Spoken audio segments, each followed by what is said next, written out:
갈등 관리 중에서 갈등의 기능에 대해서 얘기를 해 보도록 하겠습니다. 우리가 일반적으로 갈등이라고 하면 굉장히 부정적인 의미만을 담고 있는데요. 실질적으로는 갈등이 가진 순기능도 있다는 것을 여러분들이 참조를 해주시고, 우리가 무조건 갈등이라는 부분을 실질적으로 회피해야 된다라는 부분을 우리가 여기서는 생각을 할 필요는 없다라는 얘기를 드리고 싶습니다. 왜냐하면 그 갈등이 가지고 있는 순기능이 있기 때문에 그 부분에 대한 얘기고요. 결국에는 우리가 갈등의 순기능이라고 얘기를 하게 되면 실질적으로 정보의 투입과 정책 대안을 보다 더 풍부하게 만들어주고요. 정책 결정 과정에서 당사자들의 참여를 활성화시켜주는 그런 순기능을 가지고 있다는 부분이고요. 두 번째로서는 광범위한 공익을 형성하는 정책 결정의 기회를 제공하고 정책의 합리성 또는 민주성을 담보해낼 수 있는 기능이 있다는 것을 알고 있으면 될 것 같습니다. 반면에 역기능은 당연히 있겠죠. 그러면은 역기능이란 무엇인가라는 부분에서는 의사결정 과정을 지역해서 불필요한 비용이나 아니면 지연에 따른 공사 비용이나 이런 어떤 것을 증가시킨다라는 부분이고요. 또 한 가지는 어떤 그 갈등에서 배제되거나 소외되거나 아니면 패배한 당사자들에게 심리적인 불안과 좌절감을 빠뜨리기도 하는 그런 역기능도 존재한다라는 부분이고요. 실질적으로 그 비용 손실 중에서도 우리가 사업 지연뿐만 아니라 어떤 폭력적 행위로 인해서 나타나는 그런 심리적 또는 재산적 또는 물리적 피해도 나타날 수 있다는 것이 역기능에 해당이 되겠습니다. 순기능의 결과를 보면 실질적으로 우리가 갈등을 겪음으로 인해서 어떤 문제를 새롭게 발견하거나 아니면은 새로운 아이디어를 갖다가 만들어낼 수 있는 그런 기능을 가지고 있고요. 그리고 그 갈등을 해결하고 또 조정하고 하면서 우리가 생각하지 못했던 창조성을 갖다가 유발하고 그리고 변화를 촉발해 줄 수 있다라는 부분이고요. 어떤 조직이나 도시를 보다 더 활력 있게 만들어 줄 수 있는 그런 순기능을 갖다가 가지고 있을 수 있다라는 부분, 그리고 우리가 서로 반복하면서 들어왔던 어떤 이질성, 조직이나 개인의 이질성, 공동체의 어떤 회복을 갖다가 해 나가는 과정도 하나의 순기능적인 결과라고 볼 수가 있고요. 그리고 문제 해결에 대한 촉구가 또한 이 갈등으로 인해 가지고 보다 더 표면화되면서 원활하게 진행되어지는, 어떻게 보면 아이러니한 결과라고 볼 수가 있는 부분이 되겠습니다. 물론 역기능적인 결과 부분에서는 서로 상호 소통하려고 하는 의지를 꺾는 경우가 있고요. 그리고 업무로부터 실질적으로 어떤 업무 의사결정 과정 속에서 에너지를 많이 분산시키는 인해서 조기에 어떤 기능, 의지를 꺾어낼 수 의지가 꺾여지는 그런 형태로도 얘기를 할 수가 있는 부분이고요. 심리적인 안정 상태를 위협하게 되고, 그리고 불필요한 자원을 낭비하게 되고요. 그리고 부정적인 조직 분위기나 아니면은 사회 분위기를 만들어낼 수 있다라는 부분, 그리고 집단의 응집력을 파괴하는 행동과 그리고 적대감이나 공격적 행동을 유발하게 되는 부분도 있을 수 있다라는 부분에서 우리가 갈등의 순기능과 역기능, 그리고 이로 인해서 초래되어지는 결과를 살펴보면서 어떻게 갈등을 관리할 것인가라는 부분에 대한 얘기를 살펴봐야 되겠습니다. 그리고 갈등의 발전 과정이라는 것도 있는데요. 실질적으로 앞서 얘기한 것처럼 갈등이라는 것은 어느 순간 갑자기 표면화되는 것이 아니라 그 원인이 잠재되어서 점차적으로 나타나게 되어진다는 것을 보면서 갈등의 발전 과정을 얘기를 할 수가 있는 부분입니다. 그래서 일단은 1단계로서는 원인 발생, 반드시 갈등으로 표출되어 있지 않은 상태, 잠재된 상태를 얘기를 하는 거고요. 그 원인이 발생했지만 실제로는 표면화되지 않은 상태. 그리고 2단계는 실질적으로 표면화되면서 이제는 인지하고 있는 상태와 같이, 그래서 이해관계자 간에 어떤 적대감을 느낄 수 있는 또는 어떤 상호 반목하는 상태가 되는 거고요. 이런 반목하는 상태가 지속되어지면 결과적으로 어떻게 해결하려고 하는 부분에 대한 행동이 나타나게 되는 부분이죠. 그 행동에 대한 것이 3단계가 되겠습니다. 그리고 그러한 의도를 가진 상태에서 실질적인 행동하고 조정이 이루어지는 부분에 대한 얘기, 그리고 서로가 갈등이 반복되어지고 그것이 깊어지게 되면 결과적으로 어떤 제3자가 뭐 그 제3자는 것은 법원이 될 수가 있고요, 정부가 될 수가 있는 거고 또 다른 중재자가 될 수가 있는 거죠. 그래서 그런 중재자들까지 포함시켜서 우리가 문제를 해결하려고 하는 행동의 단계를 마지막 단계인 4단계라고 볼 수가 있는 거고요. 갈등 정도에 따라서 행동의 변화도 달라지게 된다라고 볼 수가 있는 부분이 되겠습니다. 그래서 갈등 없는 상태와 갈등 포화 상태를 보게 되면 실질적으로 우리가 이렇게 보면 갈등이 포화 상태가 되면 보다 더 물리적인 공격과 위협과 협박, 공격과 파괴, 비정상적인 행동이 나타나게 되고요. 이런 단계까지 갈등 포화 상태로 가기 전에 우리가 자기 주장과 문제 제기를 하는 상태에서 실질적으로 그 해결하려는 의지와 그리고 해결의 행동 단계로 가야만이 갈등의 역기능이 나타나지 않는 현상까지 이루어질 수 있는 것으로 우리가 살펴볼 수가 있겠습니다. 그렇다고 그러면 이런 어떤 갈등에 대한 내용을 이제는 공공갈등으로 한번 우리가 살펴보도록 하겠습니다. 도시공학과에서는 대부분에 다루고 있는 내용이 공공갈등에 대한 내용이 되겠죠. 그렇다면 공공갈등이란 무엇인가라는 것을 보게 되면 공공갈등은 또는 공공영역에서 발생하는 갈등을 얘기한다라는 부분이고요. 공공의 정책이나 공공사업을 수립하고 추진하는 과정상에서 발생하는 이해관계의 충돌을 우리가 공공갈등이라고 한다라는 부분이고요. 그 갈등 관리의 대상의 분류를 실질적으로는 이렇게 나누고 있습니다. 일단은 사회적 갈등이 예상되는 정책 또는 입법 내용 또는 사업이 되겠습니다. 이것은 이제는 표면화되지 않지만 앞으로 나올 것 같다라고 예상되어지는 그런 갈등은 우리가 어떻게 관리를 해 나가야 되는가라는 부분은 이미 표면화되어 있지 않기 때문에 어떻게 하면 될까요? 미리 그 갈등에 대한 내용과 그 조정하는 부분에 대한 것을 홍보와 협의를 통해서 사전 예방을 할 수가 있고요.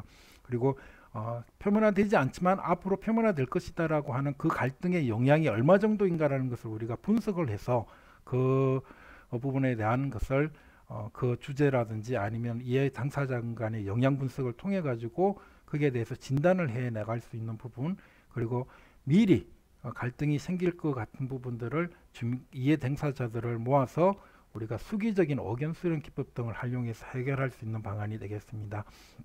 이것이 예상되어지는 정책에 대한 거고요. 그리고 갈등이 이미 표출되어 장기간 포효하고 있는 사안이라고 볼 수가 있는 내용이 있죠. 그래서 이런 같은 경우에는 우리가 결국엔 중재자를 활용하거나 아니면 법적인 해결을 통해서 이루어질 수 있는 게 가장 일반적인 절차라고 볼 수가 있는 부분이 되겠습니다. 그러면서 결과적으로는 굉장히 이미 표출되어서 장기간 표류하고 있기 때문에 갈등 영향 분석이라는 것을 통해서 대화 채널을 구축하고 그리고 영양 간의 분석을 통해서 해결 절차를 진행하는 방식으로 갈등 관리를 해 나가야 되는 것이다라는 거고요. 그리고 또 보게 되면 여기서는 최근 3년 동안 지속적으로 발생하고 있는 동일한 유형의 갈등상, 앞서 얘기한 뭐 행정구역 경계 조정이라든지 아니면 도시공원 일몰제 같은 경우에는 이런 유형에 해당이 되겠죠. 그래서 이런 부분들에 대해서는 우리가 갈등을 유발 또는 그 해결을 지연시키고 있는 시스템적인 요인 등에 대한 진단과 그리고 개선을 해 나갈 수 있는 부분으로 갈등 관리를 해 나가야 된다라고 이렇게 일반적으로 얘기를 할 수 있을 것 같습니다. 공공갈등에 대한 특징에 대해서 얘기를 하고자 하는데요. 일단 공공갈등의 유형 부분에서는 상당히 다양하다라는 부분이 뒤에서부터 나올 텐데요. 갈등의 당사자인 갈등 주체, 갈등의 내용, 갈등의 성격, 그리고 갈등의 표출 여부 등에 대해서 다양한 기준에 따라서 구분되어질 수 있다라는 거고요. 그것을 갈등 분야 및 내용에 따라서 유형화시키면 지방행정이나 지방재정 분야 또는 도시 및 지역개발 분야로 이렇게 나눌 수가 있다라고 얘기를 하네요. 그래서 보면 지방행정 분야 같은 경우에는 우리가 지방행정 분야에서는 조직이나 인사, 행정구역, 권한, 기능 배분에 대한 얘기, 우리가 행정구역 경계 조정이라는 부분이 이 부분에 해당이 되겠죠. 그리고 마찬가지 그 행정구역 경계에 대한 조정의 문제는 결국에는 얼마만큼 세금을 더 많이 걷어들일 수 있는가라는 부분에 대한 얘기도 마찬가지 여기서 들어가게 되는 부분이 되겠습니다. 그래서 지방행정정 부분에 대한 분야와 더불어 우리가 일반적으로 도시공학과에서 직면하게 되는 분야는 지역개발 분야에 되겠죠. 해모시설을 설치를 할 때 그 다양한 해모시설들이 있죠. 하수 및 분뇨 처리 시설, 쓰레기 처리 시설, 사회복지 시설, 위험 및 기피 시설 등을 반드시 필요하지만 누구나 원하지 않는, 자기 집 주변에는 원하지 않는 시설을 우리가 혐오 시설이라고 그러잖아요. 그렇지만 도시를 경영하고 관리하고 그리고 도시가 일상생활을 유지하기 위해서는 이런 시설들이 반드시 필요한 거죠. 그렇지만 원하지 않는 시설에 대한 갈등이 일어날 수밖에 없는 거죠. 설치를 하게 될 경우에는. 그리고 도로 및 강력 공급 시설 같은 경우는 이것은 뭐냐면은 반드시 필요하면서 또한 자기 집 주변에 또는 더 많이 공급되어지면 좋겠다라는 일반적으로 핀피 현상을 유발하는 내용이 되겠죠.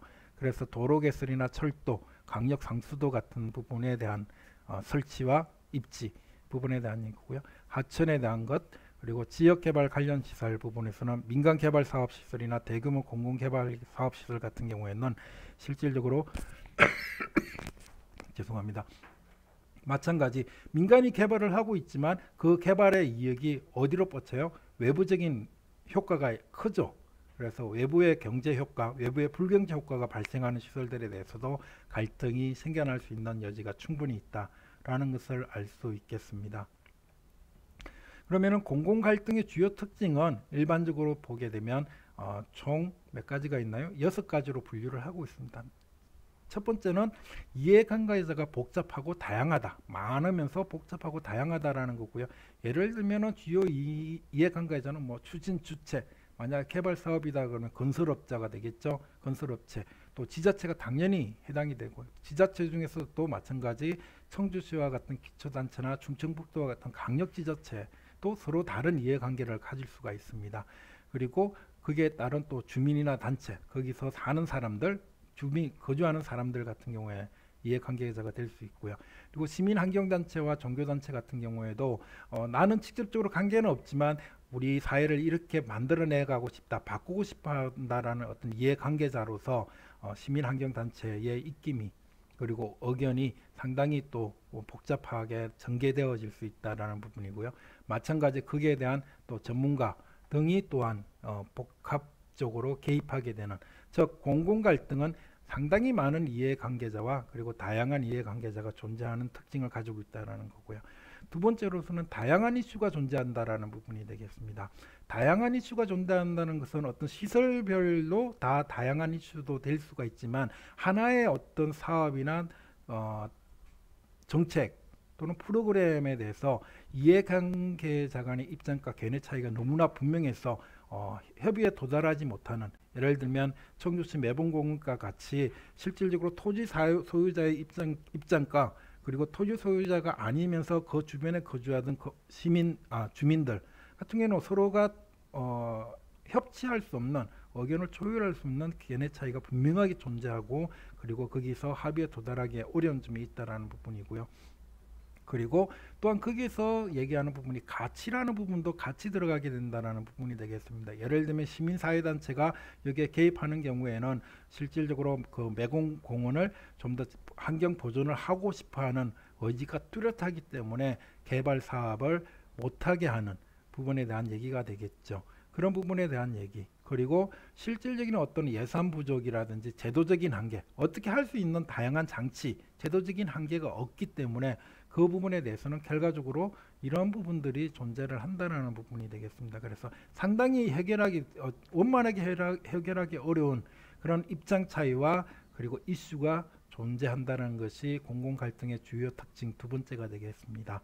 그리고 세 번째로서 얘기를 할 수 있는 부분들이 실질적으로 보게 되면 장기화되어 가고 있다는 거죠. 갈등이 표출했다가 바로 사라질 수 있는 어떤 그런 짧은 시기를 가지는 것이 아니라 굉장히 오랫동안 표면화되고 그리고 표류하고 있고 그리고 반복하는 상태가 굉장히 지속되어진다는 부분에서 공공 갈등의 세 번째 주요 특징이 되어지는 부분이 되겠습니다. 그러면서 실질적으로 그 갈등이 발생되면 회복되기 어려운 상태에서 계속적으로 유지되어진다는 특징이 있고요.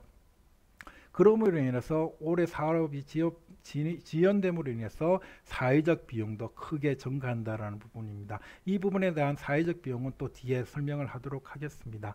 그리고 정책 형성 과정에서 이해창수자의 참여가 실질적으로는 원활하게 작동하지 않는 그래서 시기적으로 진화가 되고 해결이 되어지만 또 다른 이해관계자가 새롭게 참여함으로써 그 갈등이 다시 또 표류하게 되는 그런 현상으로까지 치닫는 것이 공공 갈등의 주요 특징인 세 번째 장기화라고 볼 수가 있겠습니다. 네 번째 특징으로서 우리가 볼 수 있는 것이 행정 절차상의 갈등 관리의 방식의 채용이 다르다라는 부분이 되겠습니다. 일반적으로 우리가 얘기하는 부분에서는 지금까지 우리 도시계획시설 결정 과정이라든지 아니면은 관련 계획을 수립할 때 주로 사용하는 도구가 공람이나 공고, 설명회, 공청회 등이라고 되어 있습니다. 이것은 1980년대부터 제도적으로 보장이 되어 있는 부분인데 이 부분은 대부분 낮은 수준의 정보 제공과 의견 수렴 방식을 활용한다는 부분이 되겠습니다. 그런 부분들에 대한 것.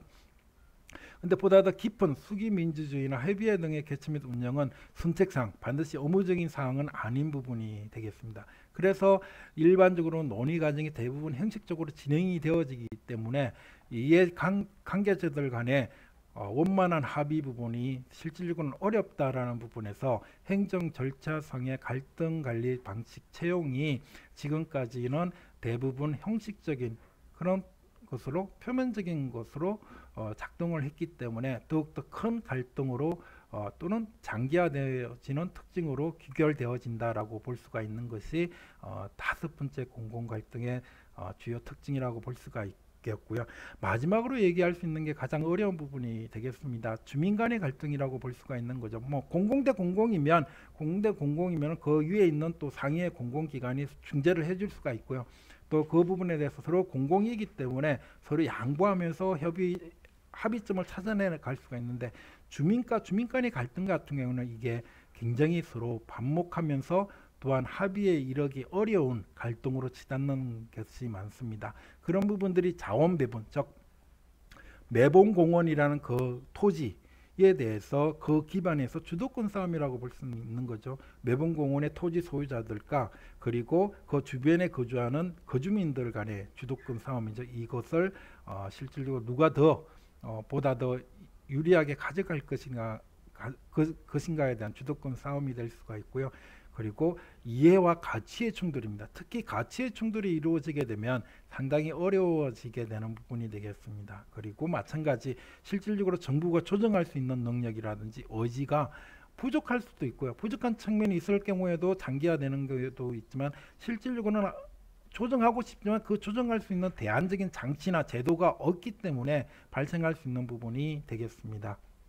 그리고 그로 인해서 사업 지연이나 경제적 손실이 발생하고 그리고 지역 공동체의 어떤 그런 일치성, 협력성이 약화되어지는 부분 그리고 그럼으로 인해서 정부는 무엇을 하고 있느냐라는 어떤 정부에 대한 신뢰도 하락이 이루어지게 되는 것이 여섯 번째 마지막 공공 갈등의 주요 특징이 된다고 말씀을 드릴 수 있겠습니다. 자, 그러면은 갈등 관리의 필요성은 지금까지 얘기하고 있는 내용을 대부분 담고 있는데요. 실질적으로 보게 되면 일단은 계획 및 정책 추진과 사회 갈등 부분에서 우리가 실질적으로 1980년대 후반 또는 1990년대 후반 이전까지는 뭐 지금도 마찬가지겠죠. 국가 주도의 경제 개발과 성장에서 이제는 다양성의 사회로서 전환이 이루어지고 있는 상황입니다. 1980년에 민주화 과정, 민주화 운동 그리고 1995년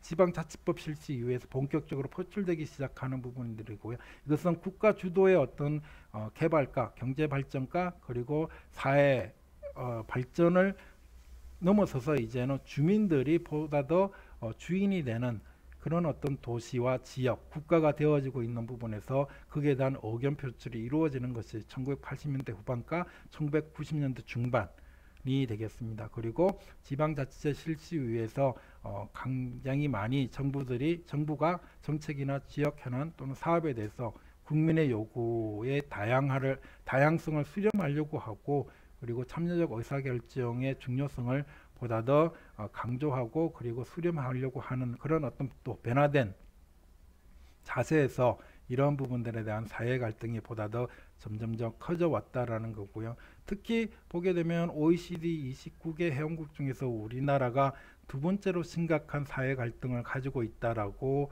얘기를 하고 있습니다. 그래서 그런 어떤 이익 갈등, 가치 갈등의 쟁점 원인은 실질적으로 민민, 그죠? 주민 간의 이웃 분쟁이라든지 또는 민간 간, 주민과 정부 간의 갈등, 예를 들면 님비즘이죠. 공공은 설치를 해야 되고 민간은 자기 집 주변에는 원하지 않는, 또는 강간, 정부와 정부 간의 아까 전에 보여드린 하성과 수원의 행정구역 경계 조정 부분, 이런 부분들이 다양하게 표출되어져 왔다라는 부분들이고요. 여기서 보여지는 그래프 같은 경우에는 OECD 국가들의 사회통합지수 2015년도 기준으로 살펴보게 되면 우리나라가 이스라엘 다음으로 낮은 편에 속하는 거죠. 심지어는 뭐 덴마크, 노르웨이, 핀란드, 스웨덴 같은 경우에는 우리나라의 한 4배 정도 또는 5배 정도 이런 사회통합지수가 굉장히 높은 편이고요. 우리나라는 OECD 25개 국가 중에서 굉장히 낮은 두 번째, 밑에서 두 번째에 속한다는 측면에서 사회 갈등이 상당히 많이 표면화되고 그리고 다양하게 전개되어지고 있고, 그로 인해서 상당히 많은 사회 경제적 비용의 손실과 그리고 공동체의 일치성을 갖다 저해하는 요인으로 작용하고 있음을 우리가 볼 수가 있겠습니다. 그래서 뭐 예를 들어서 최근의 사회적 갈등 사례를 살펴보게 되면, 죄송합니다. 먼저 방사선 폐기장 부지 선정에 대한 얘기입니다. 그래서 방사선 폐기장 부지 선정에서는 1980년대 중반에 필요성이 대응되었고, 전북 부안의 2003년 후 2003년에 공공 갈등이 촉발되는 사례, 그리고 또 한 가지 우리 지금까지 해결하지 못하고 있는 게 영남권 신공항 건설에 대한 얘기죠. 그래서 1990년에 이미 김해공항에 부산 근처에 있는 김해죠. 김해공항에 수요 증가가 이루어져서 신공항 건설이 검토되었는데 이것이 백지화되는 것이 2011년, 그리고 16년에는 또 이 부분에서 우리가 어떤 상황이죠?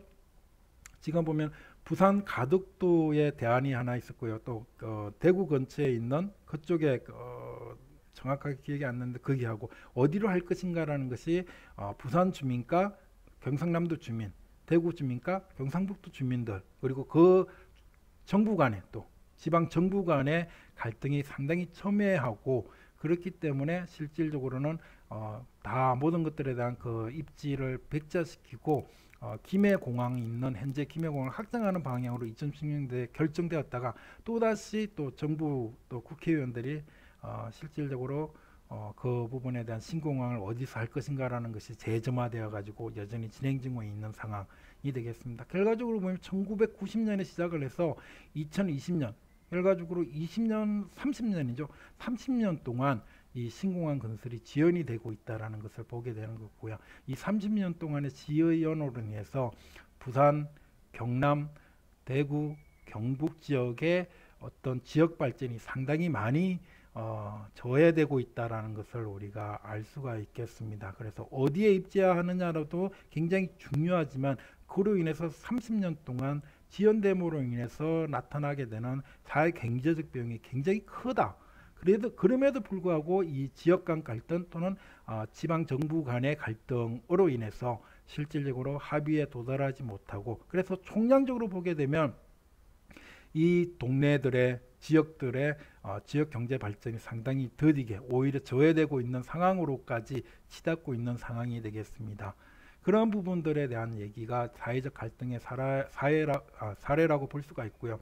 이런 갈등 관리 부재 혹은 미흡 시의 문제 부분이 실질적으로는 우리가 중요하게 다룰 수밖에 없지 않느냐라는 부분이 되겠습니다. 그리고 그에 대한 지연에 따라서는 실질적인 그런데 이 부분에 대해서는 결과적으로 우리의 갈등 발생은 최근에 보여지는 문제는 민주화와 지방자치대 실체에 따른 자연적인 산물이다라고 우리가 얘기를 하는 부분에서는 또한 마찬가지 그렇게 30년 동안 지연돼서 막대한 사회 경제적 비용, 손실 비용이 증가한다고 하더라도 실질적으로 원만한 합의에 도달하기 위해서 우리가 그런 부분들은 인내해야 된다라는 어떤 부분을 좀 더 인정하는 부분도 또 한편으로도 필요할 수 있겠다라는 부분이 되겠습니다. 그래서 지금의 목소리 부분에서는 국민의 목소리가 증가되고 그 다음에 중앙정부의 신뢰도 저하, 그리고 이해 당사자의 참여 욕구 증대, 사회적 가치의 다양화, 개인의 가치관의 변화, 이런 부분들이 실질적으로는 우리가 겪고 있는 사회 갈등이 실질적으로는 자연적인 부산물이다라는 부분에서 또한 당연하게 받아들이고 수용할 수 있는 자세도 필요할 수 있겠다라고 얘기할 수 있는 부분이 되겠습니다. 그래서 부분에 대한 얘기가 여기서 얘기를 하고 있는 부분이 되겠고요. 그래서 갈등 관리의 필요성에서 사회적 갈등의 개선 효과 같은 경우에도 보면, 그러면은 사회적 갈등으로 인해서 우리가 발생하는 문제점으로서 사회 경제적 비용은 얼마나 될까라는 것을 우리가 여기서 한번 살펴보게 되면, 일단은 천성산 터널 공사가 4년 시연원에서 약 2조 5천억 원의 사회 경제적 비용이 손실이 발생이 되었다라고 추정을 하고 있는 얘기고요. 그리고 사패산 터널이죠. 서울 외곽순환도로의 사패산 터널로 인해 가지고 외곽순환도로의 북부 구간이 실질적으로는 개통이 되지 않아 가지고 3년 동안 개통이 약 5천억 원의 손실이 추정되는 비용, 그죠? 5천억 원과 이전 5천억이나 부분에 대한 얘기입니다. 그래서 사회적 갈등 개선으로 인해서 우리가 3%의 경제 성장률, GDP 성장을 가능하다라는 부분을 여기서 얘기를 하고 있는 부분이 되겠습니다. 예를 들어서 여기서 보면 여기 있죠. 그래서 사회 갈등을 갖다가 개선하게 되면 우리가 OECD 평균에 비해서 약 2.9%, 그리고 G7 평균에 비해서 3%까지 우리가 잠재 성장률 수준을 높여줄 수 있다라는 부분에 대한 얘기고요. 경제 성장률 같은 경우에는 우리가 0.2%포인트 상승이나 0.3%포인트 상승하는 효과가 우리를 가질 수 있다라는 부분에서 실질적으로 사회 갈등을 우리가 얼마나 효과적으로 관리하느냐에 따라서 손실되어지는 사회 경제적 비용, 그리고 그에 따른 또한 투자 활성화 등등의 효과로 경제 활성화를 시킬 수 있는 여건이 굉장히 클 수 있다는 것을 여기서 또한 보여주고 있는 부분입니다. 그리고 여기 있는 3명의 저자의 연구에서도 보게 되면 실질적으로 사회 갈등 지수가 10% 하락했을 때 1인당 GDP가 7.1% 증가하는 효과가 있다라는 부분이고요. 또 이 정영호 고숙자의 연구에서는 1.43%에서 1.79% 정도 증가하는 효과가 있다라고 얘기를 하는 부분입니다.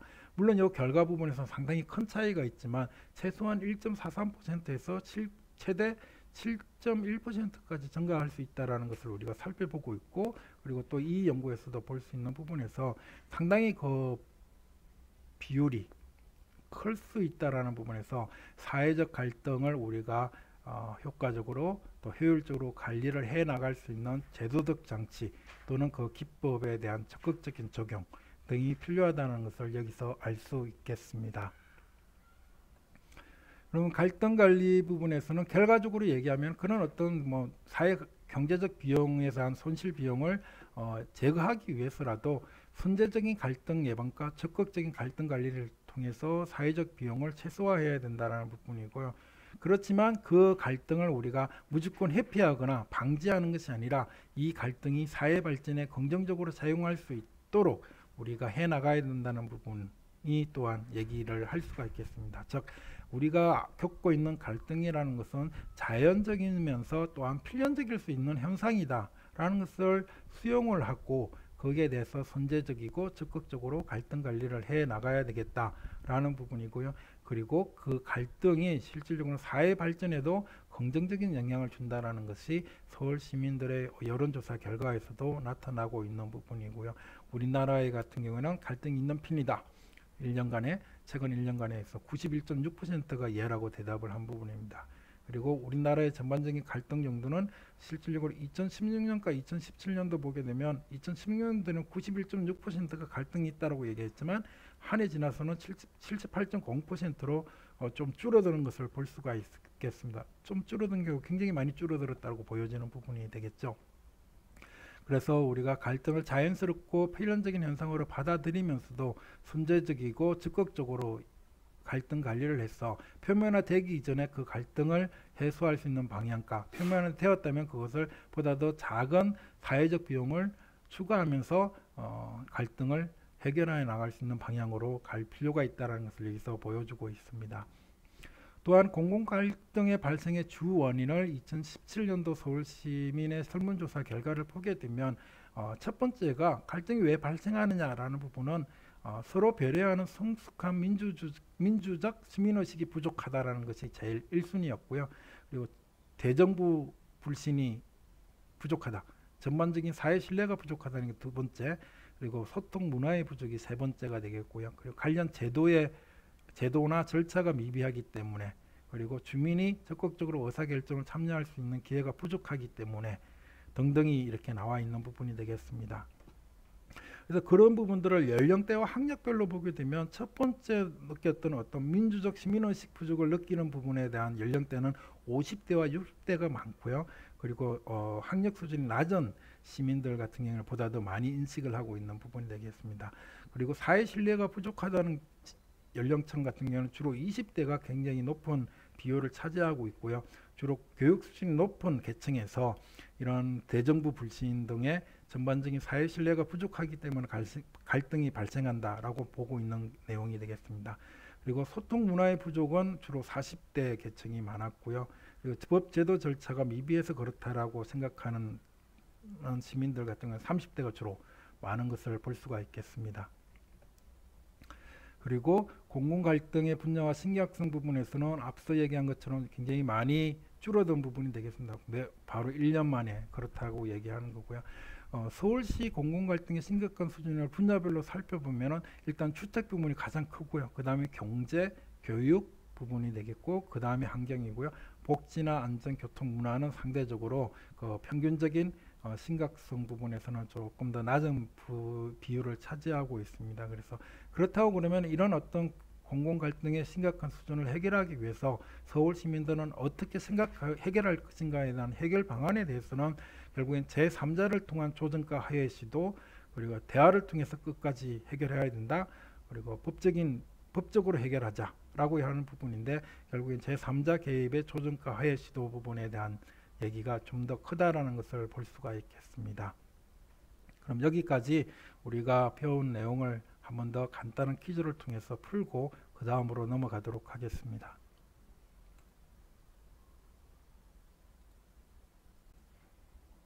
자, 지금까지 배운 내용 중에서 공공갈등의 6가지 주요 특징이 무엇인지를 간단하게 기술하시오 하는 내용에 대한 퀴즈입니다.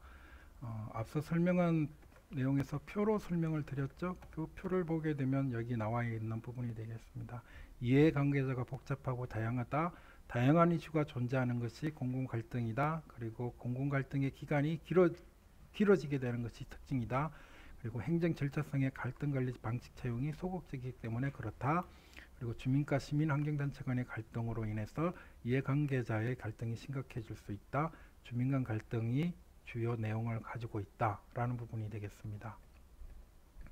그리고 두 번째 이 퀴즈는 사회적 갈등 개선으로 우리나라의 경제가 얼마만큼 성장이 가능한지를 다양한 실증 연구 결과들을 인용하여 1인당 GDP의 성장의 범위로 제시하시오라는 부분이 되겠습니다. 이 부분에 대한 내용은 여기 있는 내용이 되겠죠. 우리가 보게 되면 여기 현대경제연구원에서는 2.9%에서 3.0% 정도 얘기를 하고 있고요. 그다음에 박준외 2009년 연구는 7.1% 증가 부분이고, 정영호 고숙자의 경우에는 1.43%에서 1.79% 증가 효과가 있다. 즉 이 세 가지 연구 내용을 토대로 한다고 그러면 1.43%에서 7.1%의 1인당 GDP의 성장의 효과가 있다라고 이렇게 얘기를 할 수가 있겠습니다. 자, 여기까지 우리가 퀴즈를 풀었고요. 그 다음에는 우리가 갈등 관점의 변천에 대한 얘기로 다시 강의를 시작하도록 하겠습니다.